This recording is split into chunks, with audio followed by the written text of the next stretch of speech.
दोस्तों art coaching classes में आपका स्वागत है। आज हम 11 केमिस्ट्री का सेकेंड पार्ट की स्टडी करेंगे।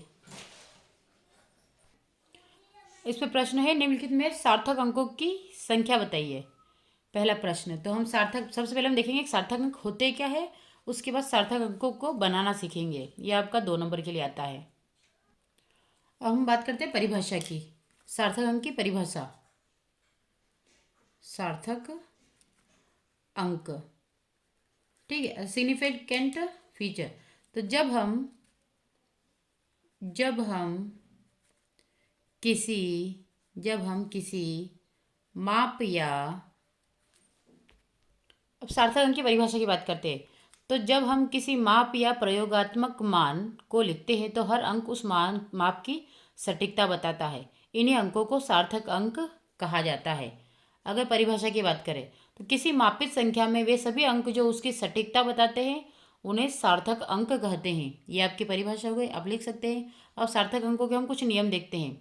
पहला नियम है आपका क्रम से लिखना, यानी कि सभी शून्य के अलावा अंक जो होते हैं वो सार्थक अंक कहलाते हैं। जैसे आपको दिया गया उदाहरण के रूप में 348 दिया गया है, ठीक है, क्या दिया गया है, 348 आपको दिया गया है।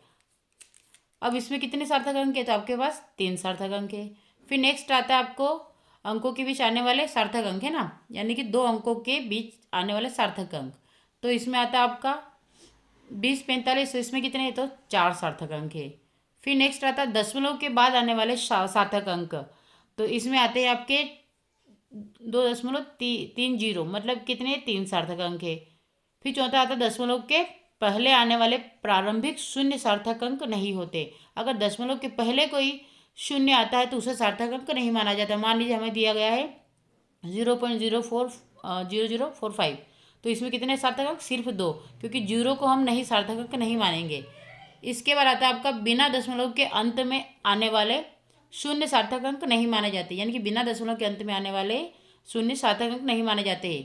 अगर इसकी बात करें इसमें कितने होते हैं, 2500, है ना, तो इसमें कितने, 2 सार्थक अंक है। यानी कि क्या बोला उसने कि बिना दशमलव के अंत में आने वाले शून्य सार्थक अंक नहीं माने जाते, बिना दशमलव के। अगर दशमलव के बाद आ रहे तो माना जाएगा, लेकिन बिना दशमलव के अंत में आने वाले शून्य सार्थक अंक नहीं माने जाते हैं। जैसे आपको दिया 2500, तो कितने सार्थक अंक है, 2। फिर आता है वैज्ञानिक संकेतन की बात करें तो वैज्ञानिक संकेतन में केवल अंक भाग के सार्थक अंक गिने जाते हैं। इसमें 2.30 इंटू 10⁻³ है, तो इसमें कितने सार्थक अंक है, सिर्फ 3, यानी कि आगे वालों को ही गिना जाएगा। अब हम देखते हैं इसका महत्व। किसी प्रयोग या गणना में सार्थक अंक बताता है कि परिणाम कितना सटीक या भरोसेमंद है। उदाहरण के लिए अगर किसी लंबाई को 2.3 सेंटीमीटर लिखा जाता है तो यह 2 सार्थक अंकों तक सटीक है। अगर वही लंबाई 2.300 सेंटीमीटर लिखी गई है तो यह 4 सार्थक अंक की सटीकता को बताएगा। ठीक है, यहाँ पे भी कुछ हमें जोड़ घटाव गुणा भाग के कुछ नियम दिए गए, तो इनको भी आप देख लीजिएगा। अब हमें प्रश्न क्या दिया गया कि निम्नलिखित में सार्थक अंकों की संख्या, हमने सार्थक अंक क्या होते हैं ये समझ लिया। अब हम देखते हैं कि निम्नलिखित सार्थक अंकों की संख्या 208 और 2.0034 में सार्थक अंक कौन कौन से थे समझिए। अगर इसमें सार्थक अंक की बात करें तो बीच में 0 है ना, 208 में, तो बीच में 0 है। जो 2 गैर शून्य अंकों यानी कि 2 और 8 के बीच है, ऐसे शून्य सार्थक माने जाते हैं। ठीक है, तो अगर इसकी बात करें तो सार्थक अंक कितने होंगे, सार्थक अंक 3 होंगे। ठीक है, तो 2, 0 और 8 तीनों सार्थक अंक माने जाते हैं। फिर नेक्स्ट आता है आपका दूसरी संख्या दे रखी है आपको 2.0034। अब इसमें बोला गया कि दशमलव के बाद आने वाले सभी अंक जब तक कि वे किसी गैर शून्य अंक के बाद हो सार्थक अंक होते हैं। तो आपके इसमें दशमलव के बाद अंक आ रहे तो हम क्या बोलेंगे कि 2.0034 यानी कि सभी सार्थक अंक है। इसलिए अगर 1, 2, 3, 4, 5 तो कितने सार्थक अंक हुए, 5 सार्थक अंक हुए। आई होप आपको इसका आंसर समझ में आ गया होगा। अब हम बात करते हैं उसके अथवा वाले की कि निम्न के मोलर द्रव्यमान की गणना कीजिए। तो NaCl और CH4 की गणना करना है, मोलर द्रव्यमान की गणना करना है। अब हमें दिया गया है कि NaCl और CH4 के मोलर द्रव्यमान की गणना कीजिए। तो हम पहले NH4 की करेंगे। तो यहाँ देखिए सोडियम NaCl की, तो NaCl क्या, Na+Cl। अब अगर परमाणु द्रव्यमान की बात करें तो यहाँ पे तत्व क्या है आपका, एक होता है आपका सोडियम जिसका परमाणु द्रव्यमान कितना होता है 23, और क्लोरीन जिसका 35.5 U होता है। ठीक है। अगर मोलर द्रव्यमान इसमें देखते हैं तो हमारे पास सोडियम कितना है 23 और क्लोरीन कितना है 35.5। तो 23 और 35 को जब मिलाते हैं तो कितना होता है 58.5 ग्राम। ठीक है, देखो 5 का 5, 3 और 5 कितने होते हैं 8 और 5 तो 3 और 2 5, तो 58.5 ग्राम आ जाएगा। तो इसलिए अगर हम लिखेंगे तो NaCl का मोलर द्रव्यमान 58.5 ग्राम प्रति मोल होगा। ये आपको इसी प्रकार से एग्जाम में लिखना है। फिर नेक्स्ट आता है मीथेन। तो मीथेन का मोलर द्रव्यमान कितना होता है, तो मीथेन क्या होता है CH4, यहाँ पे कार्बन 1 और हाइड्रोजन कितने तो 4 होते हैं। तो अगर मीथेन के परमाणु द्रव्यमान की बात करें तो यहाँ पे आपको कितना दिया गया है, यहाँ पे तत्व है आपका कार्बन और हाइड्रोजन। परमाणु द्रव्यमान कितना है 12, कार्बन का 12 परमाणु द्रव्यमान होता है और हाइड्रोजन का होता है 1। तो जब दोनों का गुणा करेंगे यानी कि मोलर द्रव्यमान कितना 12, कार्बन का 12 है तो 12 और हाइड्रोजन का कितना है 1, तो 1 का 4 में मल्टीप्लाई करके कितना होगा 12 और 4 16 ग्राम, तो 16 ग्राम आ जाएगा। इसलिए हम इस प्रकार से लिखेंगे मीथेन का मोलर द्रव्यमान 16 ग्राम प्रति मोल होता है। अब क्वेश्चन नंबर 7 की बात करते हैं। किसी तत्व के परमाणु में 29 इलेक्ट्रॉन और 35 न्यूट्रॉन है, तो इसमें प्रोटॉन की संख्या लिखिए और तत्व का इलेक्ट्रॉनिक विन्यास भी लिखिए। अब इसकी बात करते हैं। ठीक है, क्वेश्चन के किसी तत्व के परमाणु में 29 इलेक्ट्रॉन और 35 न्यूट्रॉन है, तो इसमें प्रोटॉन की संख्या लिखिए और तत्व का इलेक्ट्रॉनिक विन्यास भी लिखिए। अब हम यहाँ बात करेंगे समस्थानिक की, क्योंकि उसका आंसर समझने से पहले हमें ये समझना जरूरी है कि ये होता क्या है। तो समस्थानिक क्या होता है, तो समस्थानिक किसी तत्व के वे परमाणु जिनके प्रोटॉनों की संख्या समान होती है लेकिन न्यूट्रॉनों की संख्या भिन्न होती है, उन्हें समस्थानिक कहा जाता है। अगर इसके मुख्य बिंदु की बात करें तो सभी समस्थानिकों में परमाणु क्रमांक Z समान होता है। समस्थानिकों में होता है कि समस्थानिक मतलब कि नीचे का स्थान, ठीक है, परंतु उनका द्रव्यमान संख्या अलग अलग होती है, क्योंकि द्रव्यमान संख्या क्या लिखी जाती है ऊपर लिखी जाती है, तो द्रव्यमान संख्या क्या होती है अलग अलग होती है। और उनके रासायनिक गुण समान लेकिन भौतिक गुण भिन्न होते हैं। इसलिए बोला जाता है समस्थानिकों में परमाणु क्रमांक Z समान होता है परंतु उनका द्रव्यमान संख्या अलग अलग होती है और उनके रासायनिक गुण समान लेकिन भौतिक गुण भिन्न भिन्न होते हैं। इसके कुछ एग्जाम्पल लेते हैं। जैसे उदाहरण मान लीजिए आपके पास तो हाइड्रोजन है, अगर हाइड्रोजन के समस्थानिक की बात करें तो 1 होता है। अगर प्रोटॉन की बात करें, हाइड्रोजन के अंदर प्रोटॉन कितने हैं, तो हाइड्रोजन के अंदर प्रोटॉन 1 होता है और न्यूट्रॉन क्या होता है 0 होता है, क्योंकि हम देखते थे इसमें 1 ही होता है। फिर आता है ड्यूटेरियम। अब ड्यूटेरियम जो होता है इसमें समस्थानिक 2 होते हैं और प्रोटॉन 1 होता है, न्यूट्रॉन भी 1 होता है, तो 1 और 1 दोनों मिलकर 2 बनाते हैं। फिर समस्थानिक की बात करें हाइड्रोजन का तो इसका होता है ट्राइटियम। ट्राइटियम में प्रोटॉन 1 होता है और न्यूट्रॉन 2 होते हैं, क्योंकि प्रोटॉन की संख्या चेंज नहीं होगी, समस्थानिक की संख्या चेंज यहाँ पे नहीं होगी।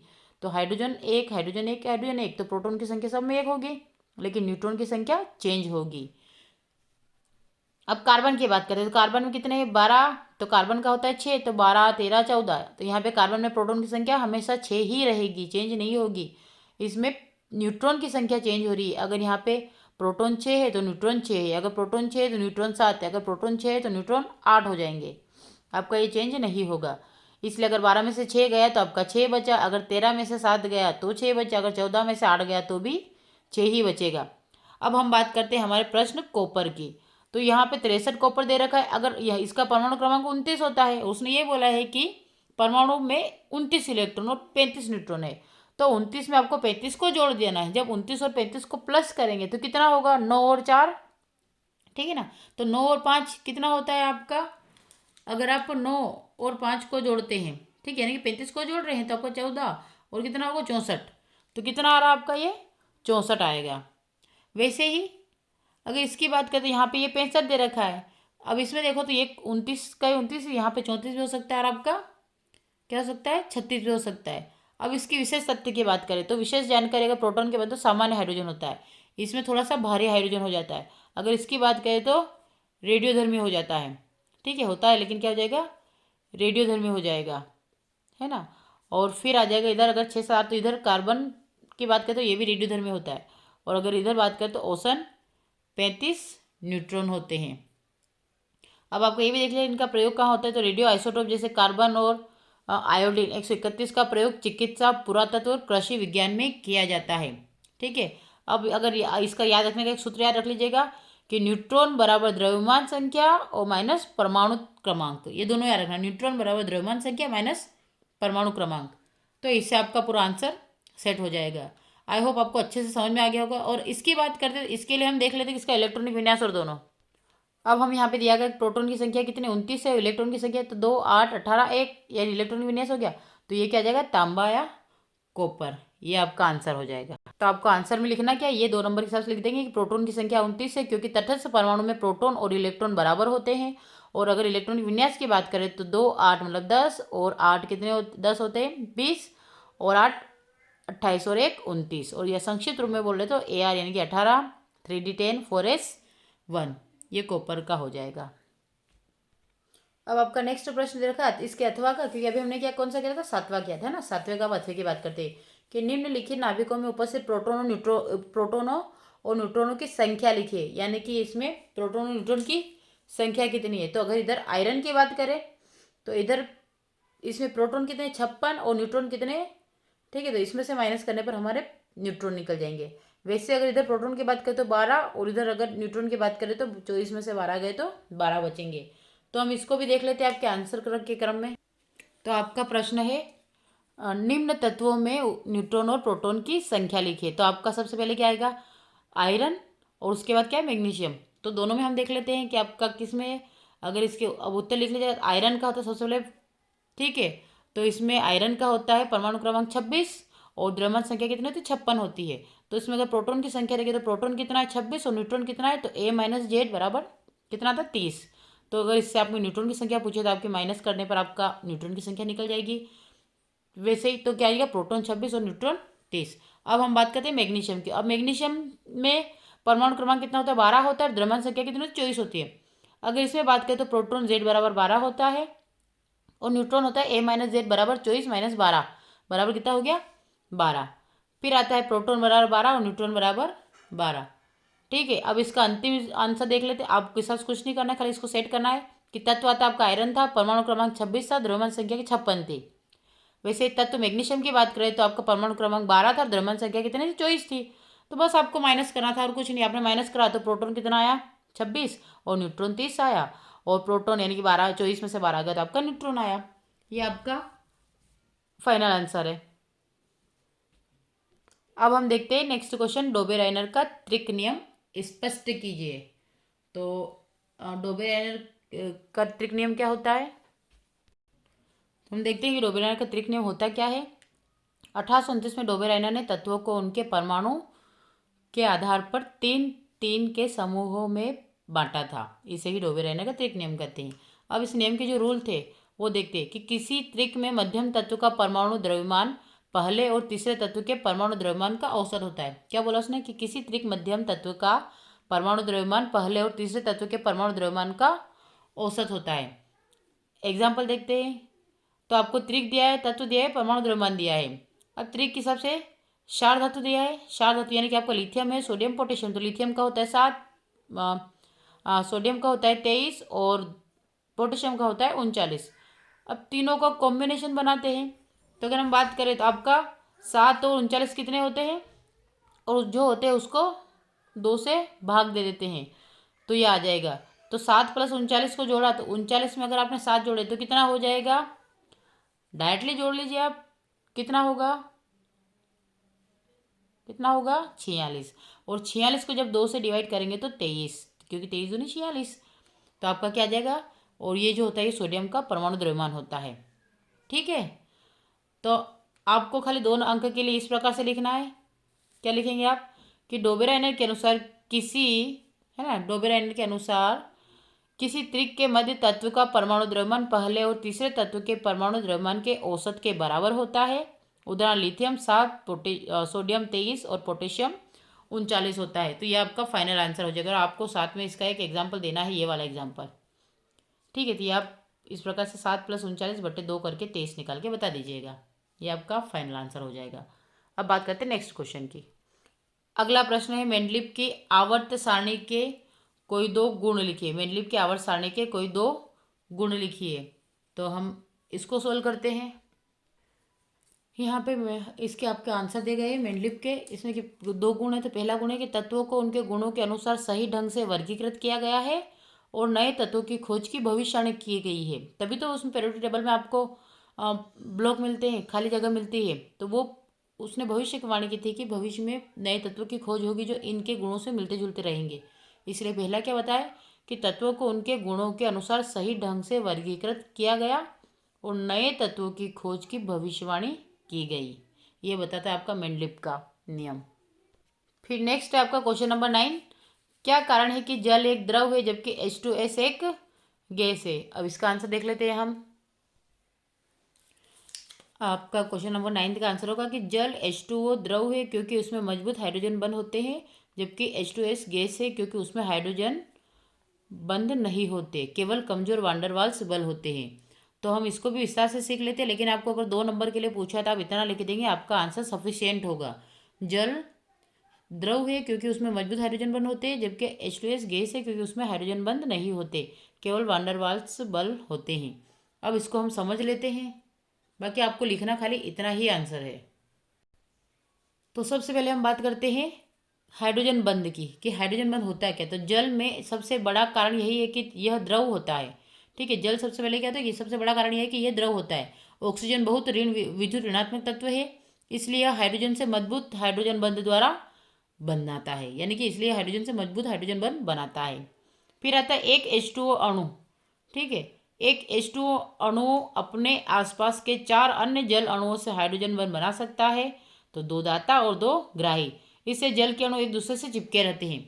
फिर नेक्स्ट आता है परिणाम, कि हाइड्रोजन बंध के कारण जल का क्वथनांक यानी कि बॉइलिंग पॉइंट बहुत ऊंचा हो जाता है, जैसे 100 डिग्री सेल्सियस, इसलिए यह सामान्य ताप पर द्रव होता है।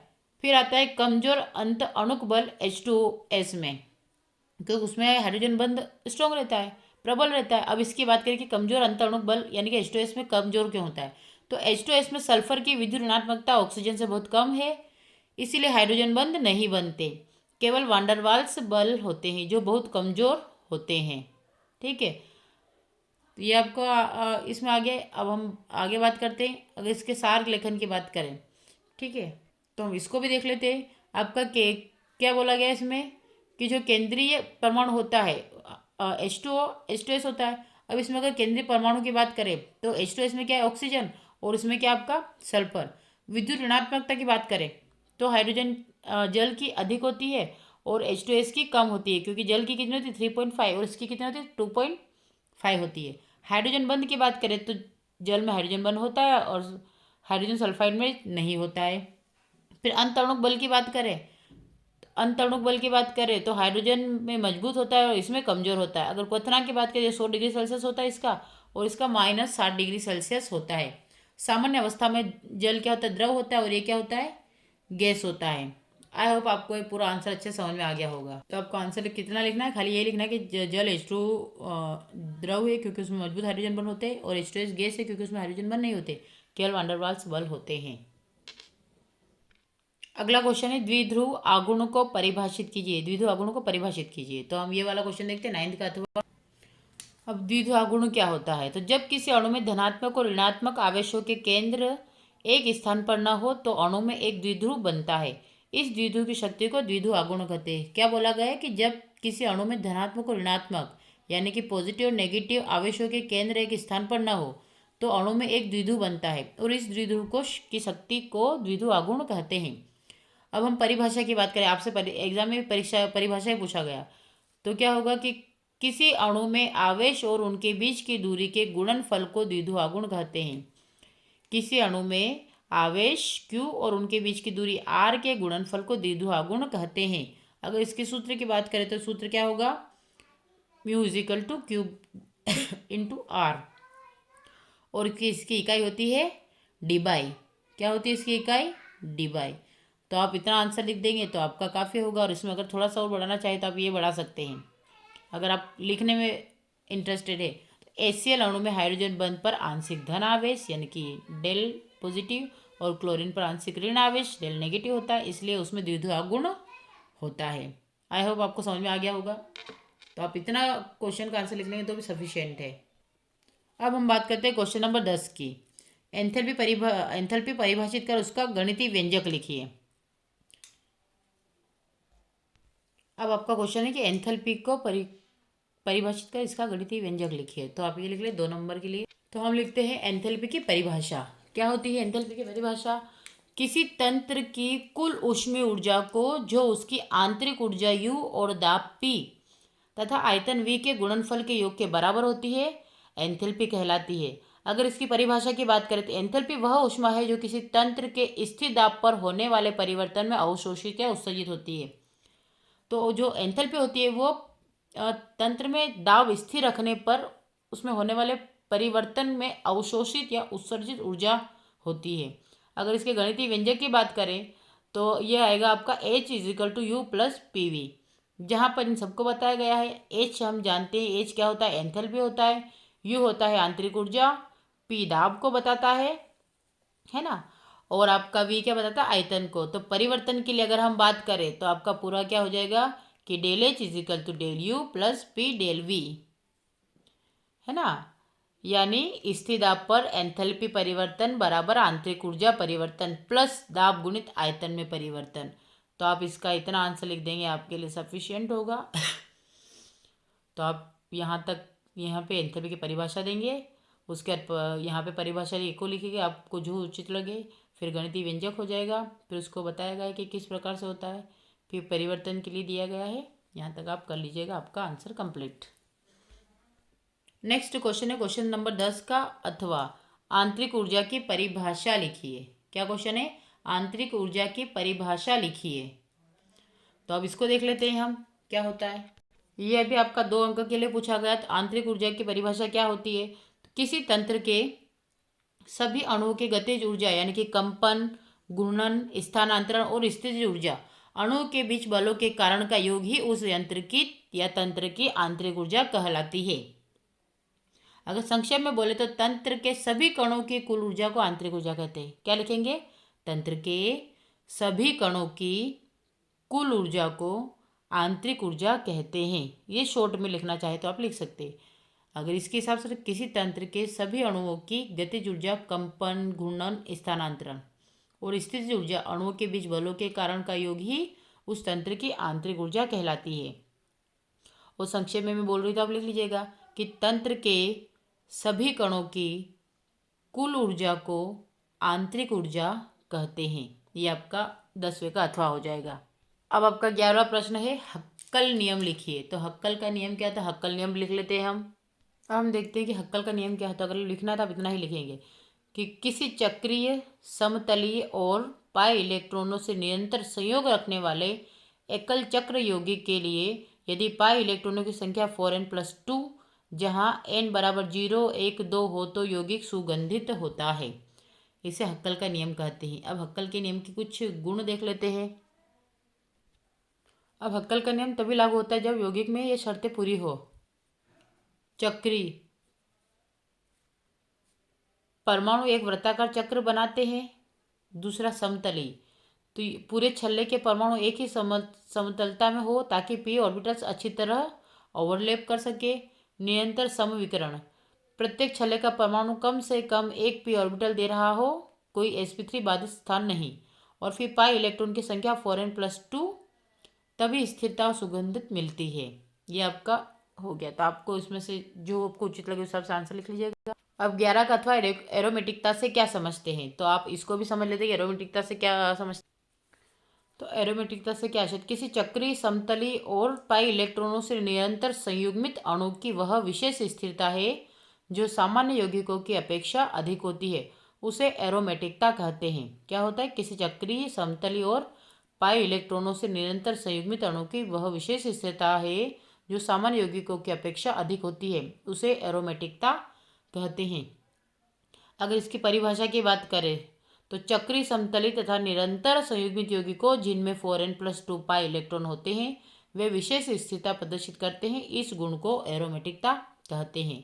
अब इसका उदाहरण देख लेते हैं। बेंजीन हम जानते हैं कि C6 होता है, इसमें 6 पाई इलेक्ट्रॉन होते हैं, 4n+2, तो कितना हो जाएगा ये 6, n कितना होता है 1, इसलिए यह एक एरोमेटिक है। फिर आता अगर इसकी विशेषता की बात करें तो अत्यधिक स्थिरता होती है। दूसरा, सभी कार्बन कार्बन बंध समान लंबाई के होते हैं और इलेक्ट्रोफिलिक प्रतिस्थापन अभिक्रियाएं करते हैं जैसे नाइट्रेशन, हेलोजिनेशन आदि। तो आई होप आपको समझ में आ गया होगा। तो आप इतना कर लीजिएगा, काफ़ी आपके लिए। नेक्स्ट क्वेश्चन है, योगात्मक अभिक्रिया को उदाहरण से स्पष्ट कीजिए। अब योगात्मक अभिक्रिया क्या होती है इसको एग्जाम्पल से ही समझाना है। तो क्या क्वेश्चन है आपका, क्या क्वेश्चन है कि योगात्मक अभिक्रिया को उदाहरण सहित स्पष्ट कीजिए। देखते हैं कि योगात्मक अभिक्रिया क्या होती है। योगात्मक अभिक्रिया, जब किसी असंतृप्त यौगिक जैसे एल्कीन या एल्काइन, ठीक है, एल्कीन मतलब कि डबल बॉन्ड और एल्काइन मतलब कि ट्रिपल बॉन्ड, तो जब किसी असंतृप्त यौगिक जैसे एल्कीन या एल्काइन, असंतृप्त मतलब कि उसको इलेक्ट्रॉन चाहिए, अभी तक वो कंप्लीट पूरी तरह से पूरित नहीं है, संतृप्त नहीं है, तो जब किसी असंतृप्त यौगिक जैसे एल्कीन या एल्काइन में दो या अधिक परमाणु या समूह जुड़कर एक एकल संतृप्त यौगिक बनाते हैं, तो ऐसी अभिक्रिया को योगात्मक अभिक्रिया कहते हैं। अगर इसकी परिभाषा की बात करें तो हम परिभाषा देख लेते हैं। ठीक है, परिभाषा, वह अभिक्रिया जिसमें असंतृप्त यौगिक में किसी तत्व या समूह का योग होकर नया यौगिक बनता है, योगात्मक अभिक्रिया कहलाती है। जैसे आपको एक एग्जाम्पल दे रखा है, एथीन में C2H4 में हाइड्रोजन कितने होते हैं, 2 होते हैं, तो अगर CH2 तो ये आपका एथीन है। एथीन में 2 हाइड्रोजन का योग करेंगे तो कैटेलिस्ट यानी कि निकिल के उपस्थिति में होगा, तो आपका क्या बनेगा, एथेन बनेगा। यहाँ एथीन असंतृप्त में हाइड्रोजन जुड़कर एथेन संतृप्त बन जाता है। आई होप आपको समझ में आ गया होगा। इसका एक और अन्य एग्जाम्पल भी लेते हैं, जिसे ब्रोमीन का योग करते हैं ना, तो ब्रोमीन के योग के लिए भी क्या करेंगे, जैसे आपको यहाँ पे दिया गया असंतृप्त, तो यहाँ से आपको Br2 ले लिया है, तो CH2 यानी कि एथीन दे रखा है, एथीन में Br2 की रिएक्शन करा है, तो एक Br इधर एक Br इधर, तो ये आपका क्या हो जाएगा, ब्रोमो एथेन। या फिर देखो ये भी इधर भी इस प्रकार से, तो यहाँ पे HCl की रिएक्शन कर रहे हैं, तो एक H इधर एक Cl इधर, तो ये हो जाएगा आपका, ठीक है। तो इस प्रकार से ये बनाना आ गया आपको। अब क्वेश्चन नंबर 12 के अथवा की बात करते हैं कि संरूपण को परिभाषित कीजिए। क्या है, संरूपण को परिभाषित कीजिए। तो संरूपण क्या होता है इसको भी एक बार देख लेते हैं।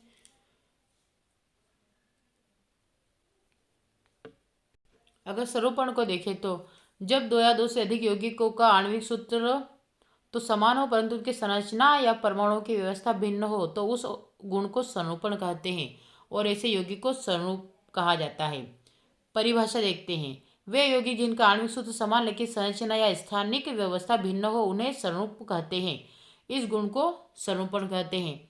अगर इसके एग्जाम्पल की बात करें तो आपको एग्जाम्पल दिया गया है, ठीक है, C2H6 के 2 स्वरूप है, एक एथेनॉल होता है, दूसरा डाईमिथाइल ईथर होता है। देखो यहाँ पे भी कार्बन, तो यहाँ पे 2 कार्बन, तो ये देखो 2 कार्बन, यहाँ पे 6 हाइड्रोजन, तो ये 3, 2 5 और 1 6 और एक ऑक्सीजन, तो यहाँ पे भी देखो, इसी का नाम क्या हो गया, एथेनॉल हो गया या इथाइल अल्कोहल। अगर इसके बाद तो डाईमिथाइल ईथर, अब यहाँ पे देखो यह भी कार्बन 2 ही है, तो यहाँ पे 2 कार्बन, फिर 6 हाइड्रोजन, तो 3 इधर बीच में हो, तो इसको एसीटोन बोले, डाईमिथाइल ईथर बोले, आपका यही होगा। ठीक है, तो दोनों सूत्र समान है लेकिन संरचनाएं क्या बनाता है, अलग अलग बनाता है, उसे ही क्या बोलेंगे, संरूपण। यानी कि सूत्र है ना कि क्या बोलेंगे, यानी कि समान सूत्र हो लेकिन संरचना अलग हो, उसे क्या बोला जाता है, संरूपण बोला जाएगा। यानी कि समान सूत्र, देखो सूत्र दोनों का समान है लेकिन एथेनॉल का स्ट्रक्चर अलग बनता है, इथाइल या ईथर का मिथाइल ईथर का स्ट्रक्चर अलग बनता है, लेकिन दोनों की संरचना समान, उसलिए क्या बोलेंगे, ये संरूपण होगा। तो वापस हम देख लेते इसकी परिभाषा कि जब 2 या 2 से ना, क्या रिएक्शन है अभी क्या आइसोमर की, कि जब 2 या 2 से अधिक यौगिकों का आणविक सूत्र तो समान हो परंतु उनके संरचना या परमाणु की व्यवस्था भिन्न हो, तो उस गुण को संरूपण कहते हैं और ऐसे यौगिकों को संरूप कहा जाता है। ठीक है, तो आप ये आंसर देंगे तो आपका इफेक्टेड आंसर बनेगा। और वे यौगिक जिनका आणविक सूत्र समान लेकिन संरचना या स्थानिक व्यवस्था भिन्न हो उन्हें संरूप कहते हैं और इस गुण को संरूपण कहते हैं। और ये एग्जाम्पल आप दे दीजिएगा तो आपका 100% पूरा आंसर हो जाएगा। ये आज हमने 2 नंबर के महत्वपूर्ण प्रश्नों की स्टडी की। अब हम नेक्स्ट लेक्चर में 3 नंबर के प्रश्नों की स्टडी करेंगे। तब तक के लिए लेक्चर को लाइक करें, शेयर करें, अधिक से अधिक सब्सक्राइब करें और आपका प्यार हो इसमें इसी प्रकार से बना रहे। Thank you for watching.